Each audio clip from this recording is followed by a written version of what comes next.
Queridos amigos, nuevamente nos encontramos en Política y Producción de la Unión del Comercio, la Industria y la Producción de Mar del Plata.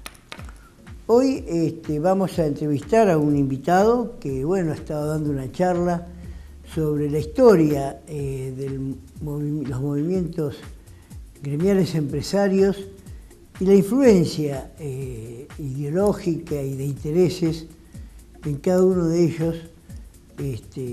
Y se trata de un marplatense conocido, Eduardo Benedetti, quien ha sido, gerente de esta entidad, de la UCIP, durante 17 años, y por el otro lado fue concejal en 2 oportunidades en el municipio de General Pueyrredón, y ha escrito ya 2 o 3 libros relacionados con el sector empresario y su evolución. Así que vamos a charlar con él para que nos ilustre un poco de algunas aristas y cuestiones que tocó en esta conferencia. Así que en unos segundos volvemos con ustedes para encontrarnos con Eduardo Benedetti.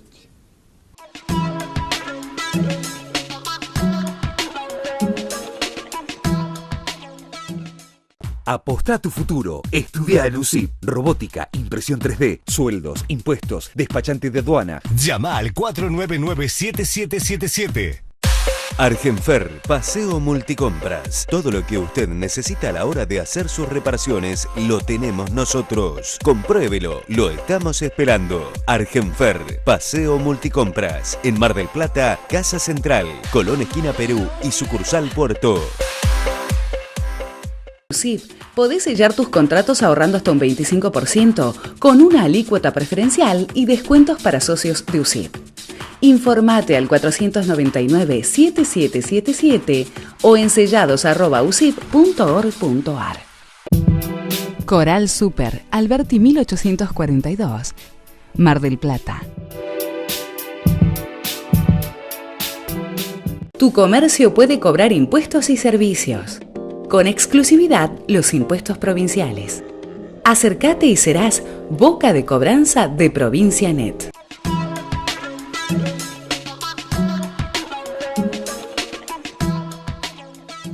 Nos encontramos con Eduardo Benedetti, autor del libro Historia del Movimiento Empresario desde 1810 hasta nuestros días, quien ha brindado aquí en UCIP una disertación en estos días sobre un poco la génesis del movimiento gremial empresario en nuestro país, rememorando desde los inicios de la patria hasta lo que son las entidades actualmente. Buenas tardes, Eduardo. Buenas tardes. Bueno, hacemos una breve reseña, vamos a hacer un punteo rápido porque... Es difícil. No, en el libro y lo que hablamos acá en UCIP relata ya del el 25 de mayo de 1810, de las invasiones inglesas, con el comportamiento de los empresarios de aquella primera entidad que se creó, que se llamaba Buenos Aires Commercial Room en inglés, sí, y que el presidente era el cónsul inglés en Buenos Aires, hasta nuestros días en el complejo mosaico de entidades empresariales nacionales representativas de distintos sectores de la producción y del trabajo nacional. ¿Qué fue lo que unió a esta primera entidad empresarial? Porque generalmente los empresarios nos unen 2 cosas, o los problemas o la búsqueda de mayor beneficio. En este caso era el mayor beneficio. El comercio de Buenos Aires estaba en general manejado por los portugueses que vivían en Buenos Aires, pero los negocios ingleses tenían ventaja porque esta entidad funcionaba donde hoy funciona el Banco de la Nación Argentina en Buenos Aires, tenía una torre muy alta y con un telescopio que le permitía poder anunciar con anticipación qué barcos venían a Buenos Aires, y como los barcos correo habían llegado primero, sabían qué carga traían y les decían a los ingleses que iniciaran las liquidaciones correspondientes para evitar la competencia de estos productos que venían de la madre patria de ellos. El mayor stock que se iba a presentar en ese momento para que se claro, que los ponchos ingleses los liquidaran porque venían una partida de tanto.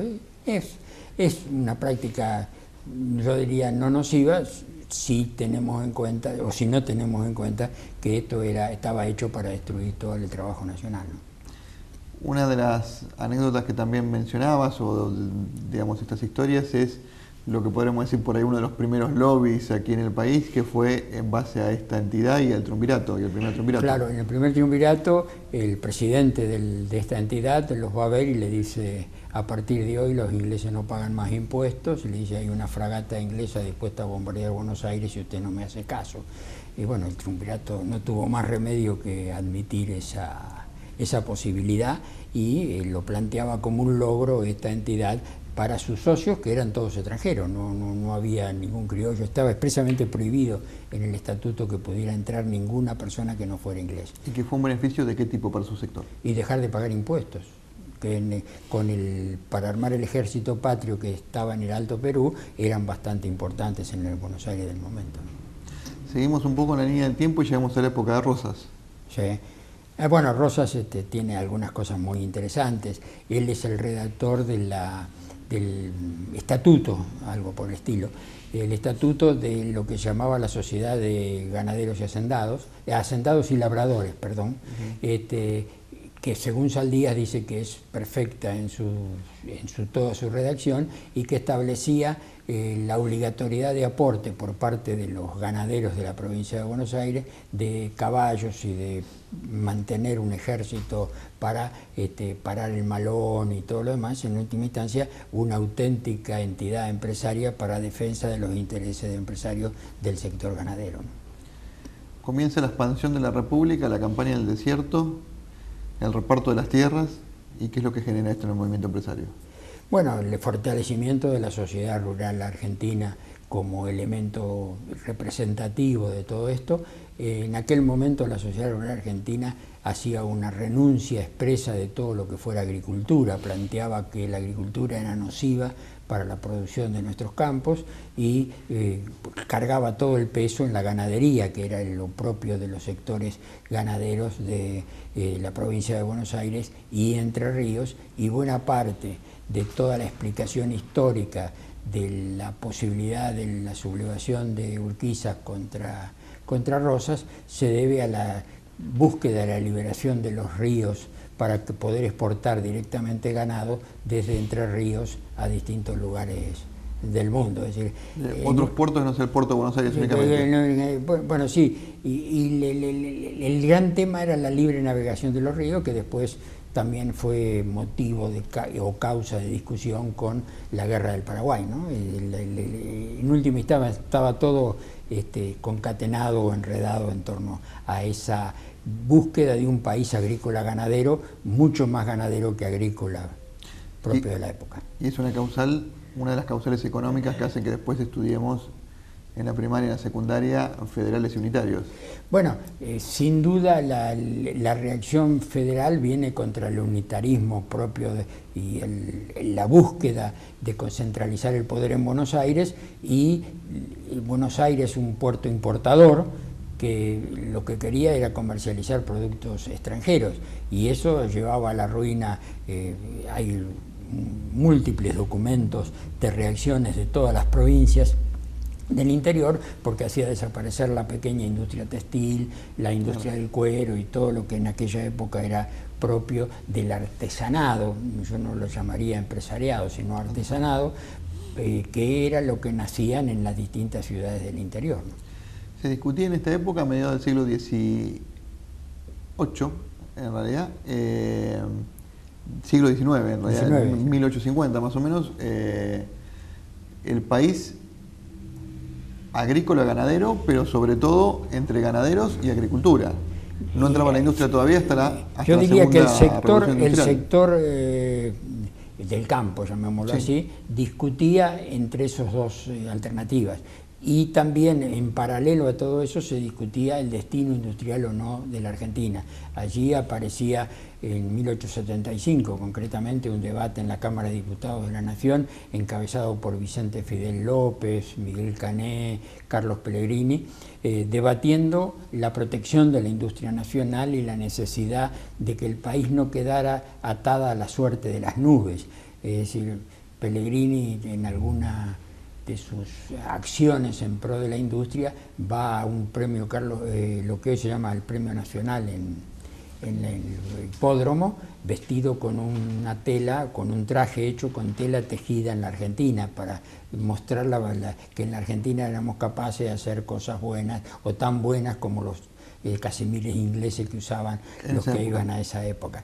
Es decir, es un debate no resuelto en la Argentina hoy, en la exportación de productos sin valor agregado y la importación de productos con mucho valor agregado. Aún hoy estamos debatiendo lo mismo. Vamos a un corte y enseguida volvemos.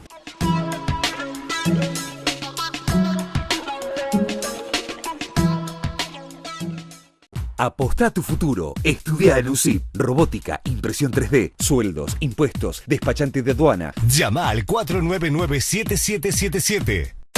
Argenfer, Paseo Multicompras. Todo lo que usted necesita a la hora de hacer sus reparaciones lo tenemos nosotros. Compruébelo, lo estamos esperando. Argenfer, Paseo Multicompras. En Mar del Plata, Casa Central, Colón esquina Perú y sucursal Puerto.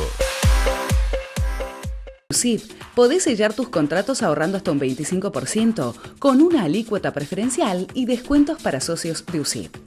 Informate al 499-7777 o en sellados@usip.org.ar. Coral Super, Alberti 1842, Mar del Plata. Tu comercio puede cobrar impuestos y servicios. Con exclusividad, los impuestos provinciales. Acércate y serás boca de cobranza de Provincia Net.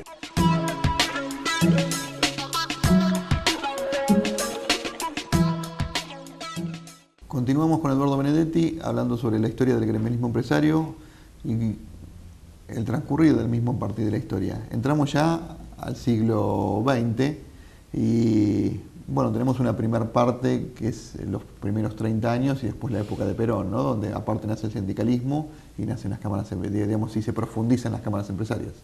Sí, sin duda el sector tradicional del poder en la Argentina tenía nostalgia de la Argentina de 1910, es decir, creo que lo sigue teniendo hoy, nostalgia de lo viejo, nostalgia del momento en que ellos dicen de esplendor, que yo creo con pies de barro, pero en última instancia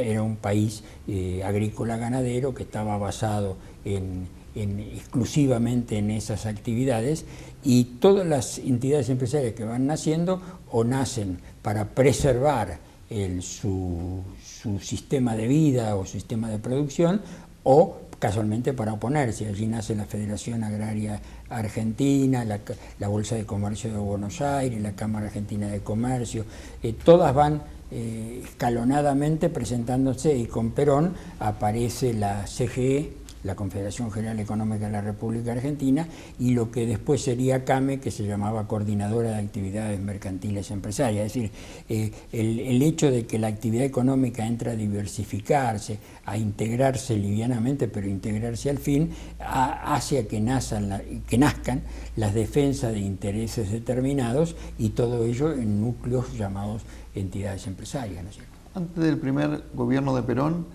hay un actor también que empieza a surgir, que es el socialismo.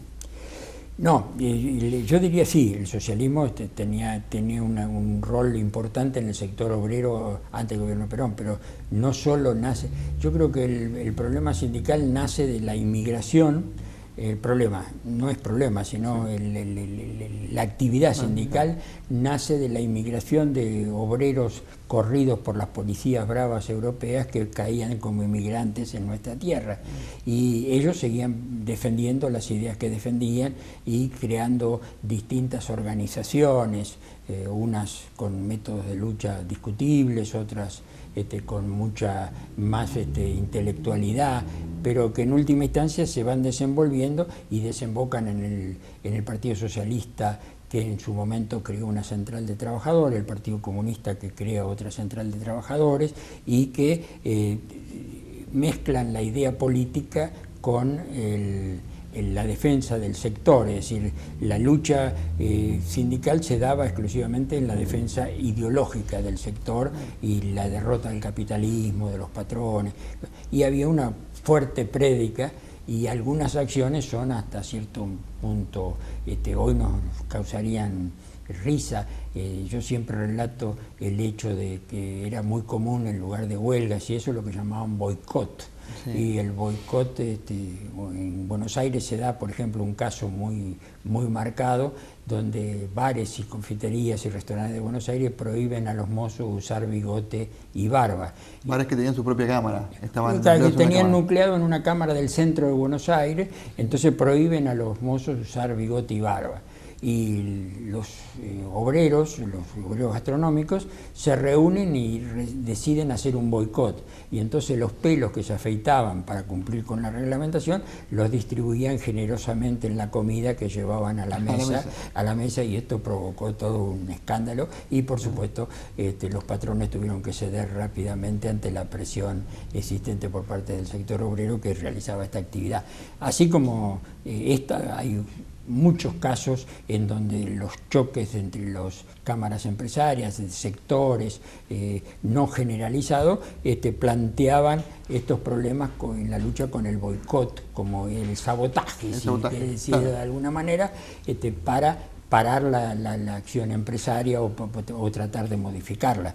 Y en otros casos, como en el caso de la Semana Trágica, el camino era el del más violento, menos violento, y a la aparición de algunas organizaciones financiadas por empresarios, no eran organizaciones empresarias, como la Asociación del Trabajo, que se dedicaban a la triste tarea de apalear a los obreros en huelga y realmente creo que fueron nefastos porque también aprovechaban para practicar el antisemitismo en el barrio de Once, donde desarrollaban su actividad. Creo que esa historia realmente denigra a los empresarios que financiaron estas.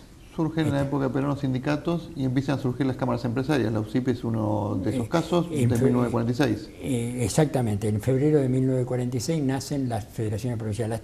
Hasta ese momento, todas las entidades eran de la ciudad de Buenos Aires o poco más de la provincia de Buenos Aires, pero no mucho más allá. El interior no participaba en todas estas cuestiones.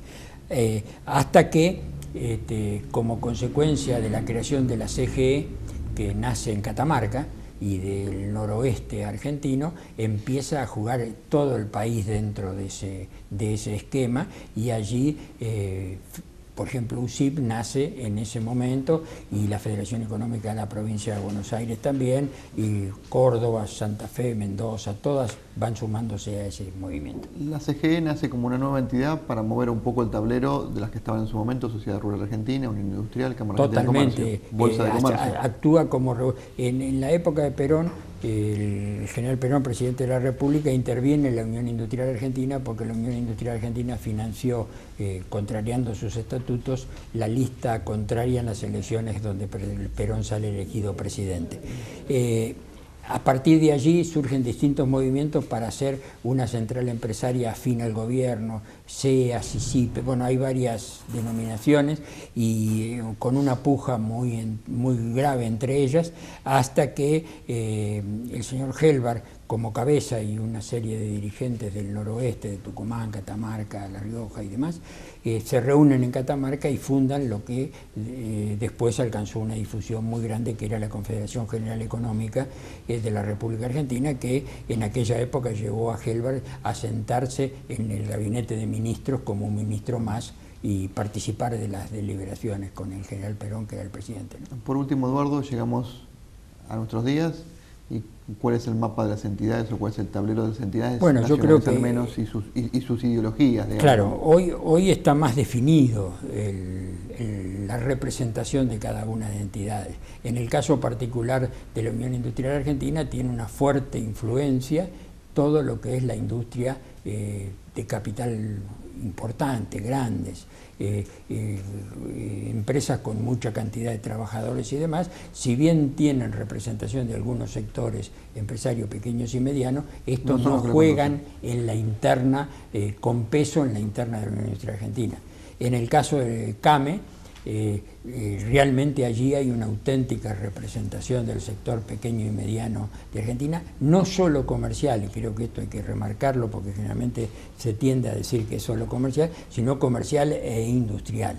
La sociedad rural argentina representa un sector del campo, no todo el campo, porque Carvap y las distintas confederaciones rurales nucleadas en CRA hoy por hoy tienen más representación que la misma sociedad rural argentina. Y después está la Cámara Argentina de Comercio, que reúne el gran comercio, diría yo, para definirlo fácilmente el tema. Y principalmente después, los bancos y los importadores.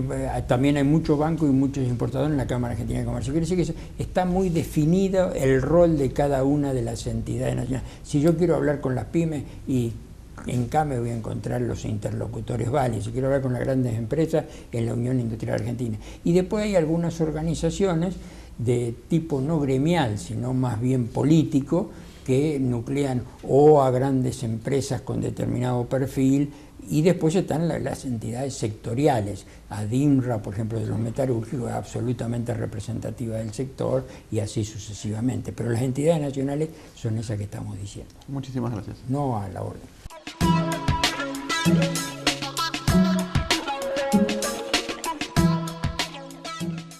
Apostá a tu futuro. Estudia en USIP. Robótica, impresión 3D, sueldos, impuestos, despachante de aduana. Llama al 499-7777. USIP, podés sellar tus contratos ahorrando hasta un 25% con una alícuota preferencial y descuentos para socios de USIP. Informate al 499-7777 o en sellados@usip.org.ar. Coral Super, Alberti 1842, Mar del Plata. Tu comercio puede cobrar impuestos y servicios. Con exclusividad, los impuestos provinciales. Acércate y serás boca de cobranza de Provincia Net.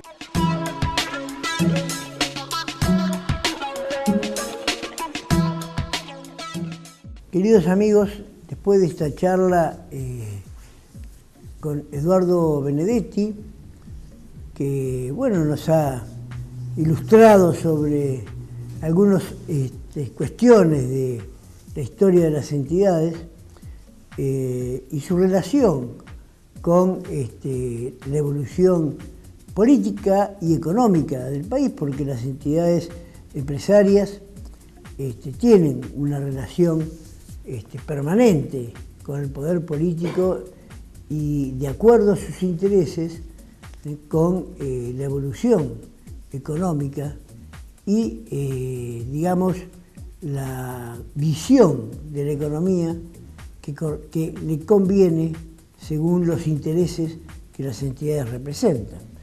Nosotros representamos a las pymes y como representantes de las pymes tenemos una visión de país de defensa de la industria nacional, defensa del mercado interno, defensa del consumo y del poder adquisitivo de la gente, porque ello garantiza el desarrollo del mercado interno y una estricta defensa de la industria nacional.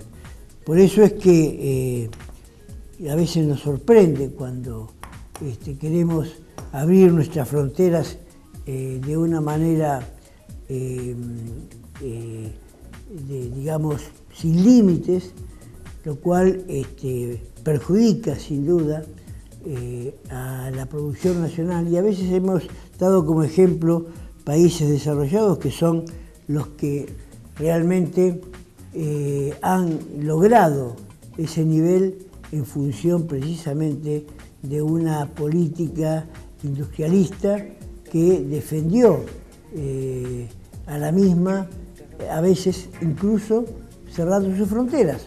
Bueno, lo que está haciendo Estados Unidos ahora con Trump es un ejemplo de ello, castigando a las empresas que se van a producir fuera de Estados Unidos, porque crear industria es crear trabajo, es crear trabajo argentino. Por eso, la otra vez comentábamos que el peligro de la primarización de la economía, que esté basada fundamentalmente y únicamente en una evolución de la producción primaria y no de los productos con valor agregado, que es lo que realmente genera la riqueza interna y la ocupación de la mano de obra. Hay algunos índices de la situación actual, ¿no?, que nos van marcando un poco esto. Fíjense, por un lado, la industria cayó un 7% en el primer trimestre, primer dato. Segundo dato, subió la canasta básica un 3%, de abril del 2016 a marzo del 2017, un 30%. La asignación por hijo aumentó menos que la canasta básica. O sea que, otro dato, la UCRA tuvo un aumento de más del 20%, ha de ser uno de los pocos gremios que ha tenido un aumento tan importante. Los demás están todos por debajo del 20%. La exportación bovina subió un 32%. Bueno, esto indica claramente, baja la industria, aumenta la exportación del sector agropecuario. O sea, hoy el sector que realmente ha crecido y está a pleno es el sector agropecuario. Hoy la industria, el comercio y el mercado interno son los que sufren la situación actual. Los precios subieron un 4% en los supermercados, el doble de lo que subió la inflación, pero son origen de inflación. Bueno, todo esto nos marca índices por separado, pero que tienen y confluyen en una situación complicada, en una situación difícil. Esperemos que en los próximos meses tengamos índices positivos, porque si no se profundiza esta recesión, se profundiza el problema del comercio y de la industria, y bueno, tenemos un panorama futuro que es comprometedor. Queridos amigos, no quiero ser pesimista, pero los números nos hacen reflexionar en este sentido. Confiamos en que a partir del segundo semestre de este año las variables macroeconómicas empiecen a cambiar para que realmente podamos iniciar una etapa de crecimiento. Queridos amigos, llegamos así, ahora sí, al cierre del programa.